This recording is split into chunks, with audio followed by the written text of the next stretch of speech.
my name is Isaac, and I mentor industry revolutionizing horror fiction in every medium, resolving narrative issues thoroughly. This podcast is for motivation, full of evidence-based methods for mastering scary storytelling.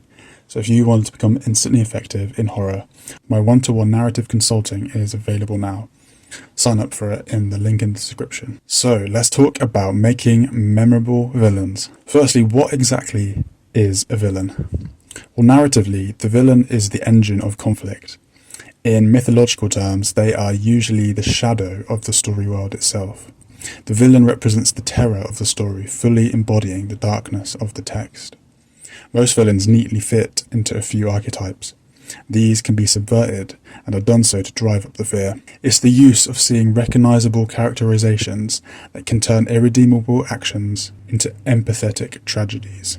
The beast, or the monster, is an archetype where the terror beyond the campfire becomes real. This archetype represents the dark side of nature, the id, and everything society pretends to have killed. A few mythological examples of the beast is the dragon, the minotaur, the hellish creature, and in more modern fiction, Jaws the shark, the thing, and Alien. Subverting it, where the beast is the victim or the beast is the guardian, could lead to some powerful and emotional effects. The beast might exist to suffer, for example, maybe to keep something hidden to protect something it treasures. The monster's actions could be moral. Its sinful means could be quite logical, like killing an elite mob that's wronged thousands of people. There are really plenty of villain archetypes for you to research for yourself, and they include the infection, the predator, the shape thief, the false shepherd, the mad scientist. Just research, and what you want to do is find the fit for your villain's archetype, detailing the main aspects that make it recognizable. When do we use subversions? Well, subverting works best when you establish the archetype first, even if briefly. You want to give the audience 3 beats or so of recognition. So for example, imagine on screen you see something that looks like a cult leader, and then before you know it, they're doing some sort of mass ritual. And you start to think, oh my god, he's going to kill for the cult. But then all of a sudden, this character pivots and he doesn't do what you think he's going to do. So switching after a few beats like this, I mean, I could change this cult leader into something completely different, like a guardian, where he's actually doing something to protect the earth, for example, or to protect his family, or, and just go straight into a completely different archetype or just a completely different direction. So now the subversion feels earned because the mythic expectation is doing the heavy lifting. And if your reader or your viewer never feels that initial archetype, then the subversion is just simply a twist, and this won't be as effective. So just remember that an archetype is nothing more than an established, recognizable characterization that's existed for millennia.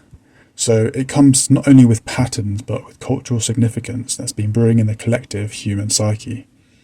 And subversion works by forcing the audience to fill in the gaps of the pattern that they thought they had recognised, increasing engagement.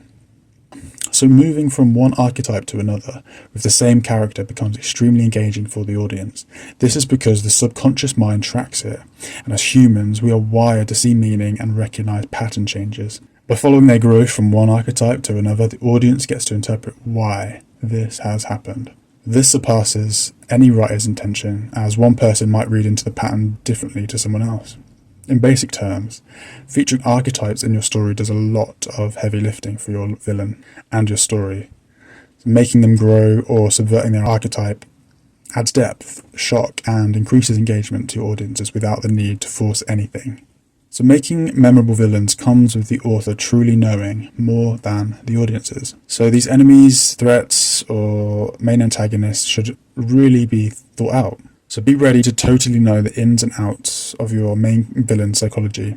Mastering the psyche of your villain is simple and not as painstaking as it sounds. So what you want to do is just draw up a reference sheet for each villain, each main threat.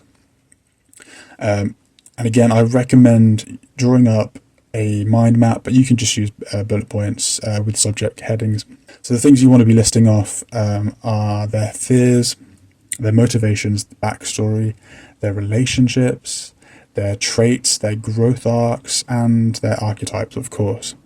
So this is the exercise I recommend for all main characters in getting to know them like nobody else.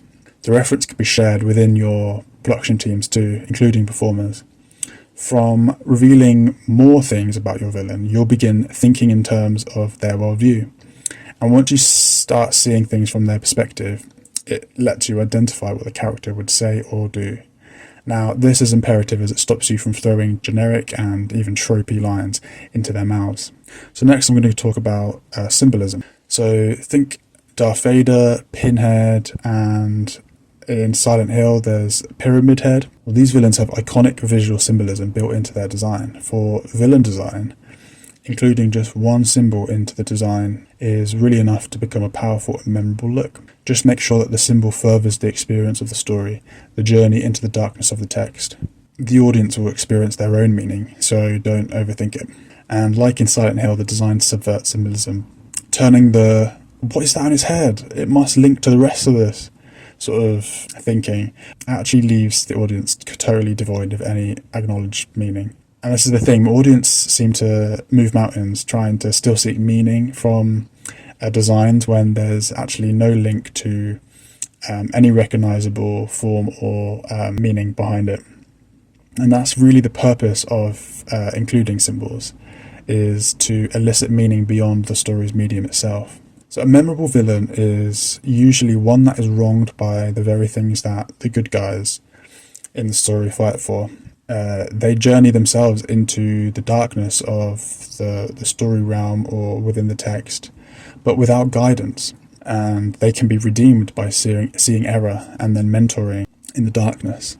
And they also have, or usually have, a point, and this can turn audiences into their own moral judgment, looking deep within and finding if they do really have a point. These are identifiable characteristics that make villains the ones to fear, or even to root for. The common trait between these things is conflict, whether it's internal, accidental, discoverable, or fixable. But conflict by itself doesn't mean anything, because it requires motivation. Motivated conflict is where the audience begs for resolution. They're engaged for the events to unfold, never losing sight of motivation, especially during action. And this is why having a reference sheet with a villain's main motivations is vital. It's the Bible for every scene where conflict arises. The fear of conflict is what makes horror so compelling. So dialing into the tension of the threat is where storytellers need to become equipped with impactful, threatening mechanics. The brain fears what it doesn't understand, so the master horror storyteller messes with their audience's mind and often forces them to fill in the gaps themselves. We can show our audience a world it understands, set in modern day for example, then all of a sudden we see something. It's not from this world as we know it. It is incomprehensible. In real life, the mind will do its best to rationalize something completely removed from our ordinary understanding of the world, but most likely it would end in turn, tail, and run fast and far away from these things. The nope moment is to ignore its existence momentarily. So build tension around that, say a monster. Think eldritch monster, eldritch horror, a disgusting demonic monster, or a supernatural threat that shows you things that you wish you never saw. But we can also build tension around things that aren't known to us, using the absence of knowledge as a mechanic of looming fear. In knowledge of a threat, we can rationalize how to defend ourselves, but in the not known, we fall back on our imaginations, thinking the worst and underestimating our defenses. And this is where gut feeling scares come from. The best horror stories play on fears by messing with the senses before we can relate back to safety. The not known is a classic brain-based fear that most modern-day anxieties and bad beliefs actually stem from. So now it's up to you to appropriately shake the audience up, to break free from these bad beliefs, inserting a rhythm to fill in the gaps of knowledge, and choosing to tell stories of how to deal with that knowledge. I am inevitable. They told you that the end is coming, but what can we do about it? Well, the end is nigh.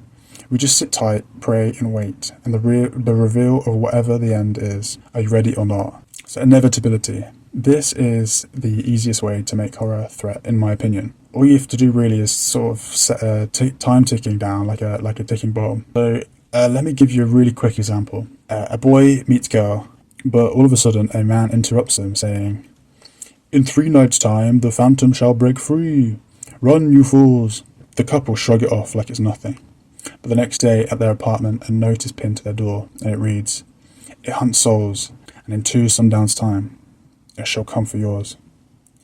The couple choose to ignore it, and upon walking home the next night, a strange girl runs towards them. "One more night! Didn't old Jack tell you? A dark dream, it's finally ending." The couple now freaked and frantic, they start to see terror everywhere. But is it just in their minds? They lock their doors, and the next night they're expecting something terrible to happen. They go to bed telling themselves that it's just this town full of crazy people. But that night, from under their bed, whilst they are sleeping, an entity spills out, sucking their life force out from their bodies. Nowhere to run, because it's too late now. So, in typical Joseph Campbell style, heroic narratives, there's a climax where the hero transcends the villain and returns with a boon. But in horror, the climax is the moment that the human psyche is plunged into a base of descent. There's a showdown, and it's rarely triumphant, because the hero does not slay the dragon and bring back gold. What they do is they usually survive the darkness, the everlasting terror, long enough to simply confirm that, well, yeah, the monster was real, and the darkness just has teeth. The main characters may never return, and if they do, the world will be gloomier than the journey they intended on. In fact, in The Hero with a Thousand Faces, Campbell identifies the belly of the whale as though the hero is swallowed by a monster. The villain may well be the whale, but the showdown occurs in the whale's stomach. And the narrative's moral purpose is not to escape, but to register what exactly is the whale digesting. And this is kind of why horror villains are rarely defeated in the fairy tale sense. So think Michael Myers in Halloween. He survives. The xenomorph survives Alien. At the point of maximum depth of the underworld, the darkness, the belly of the monster, it's really not about collecting a boon. The villain's usually the externalized shadow of the hero, the society or the family. And the showdown at the end with the villain is therefore not just violence by choice, but it's a sort of ritual of acknowledgement. It's where the storyteller is letting audiences face their fears. The hero must look at the villain long enough to see the mask slip, and in doing so revealing not a singular being, but in fact a mirror. So if it bleeds, what exactly is it? The xenomorph is flushed into space, not annihilated. The thing is burned, but someone may already be infected. The villain showdown, therefore, does not restore order. In the final girl trope, they don't defeat the villain from outside the structure of violence. The final girl gets reinitiated into the darkness of the text. Without an initiation, a confrontation, or a showdown, the victim remains a victim. Instead, the main protagonist of your story should be the one who has looked into the dark and returned with the villain's eyes. The main character moves into the villain's space, investigates deeper into the house, the mine, the spaceship, the fog. The moment the hero recognizes they are not separate from the darkness, that they are inside it, well, this is why I truly believe that horror is a descent narrative. And modern society requires reminders of what lies beneath the threshold. The masks that we make become part of a ritual, and that contains the darkness without ignoring it. So the hero might never return, and if they do, it is usually with trauma, a scar, a tale of warning, or even a suspicion. And if the protagonist, the villain, escapes the haunted house, if the slasher is arrested off screen, if the ancient god is bombed at a safe distance, then the effects of that means that the community is not really saved. There is no ritual to take place, and that means the audience and the on-screen characters are merely uninformed. The villain's defeat must be a sort of mutual defeat, where we find out that the darkness was never truly dark at all. A satisfying conclusion is when a main character moves beyond their inner conflict. By doing so, it enables them to be at peace with all things good, divine, and evil. Battling the villain is like therapy. It's therapizing their inner conflict. The stakes then should be emotional. Is the enemy related to the main character in some way? And what horror did the villain truly do that affected their livelihood? Letting out all the devastations, the inner conflict, and this really is where the main character wins. It's not through violence, not really. It's them trying to console the villain's inner conflict. The enemy is made to see reason, and in the attempt, The audience now sees light versus dark more clearly. The villain was never really the dark. They were just a means to embody what it means to be absent of the living interconnectedness of light and darkness. So that's all I have for today. Thank you very much for staying to the end, and be sure to share this toolkit and follow me on social media. The link is in the description. Have a great day.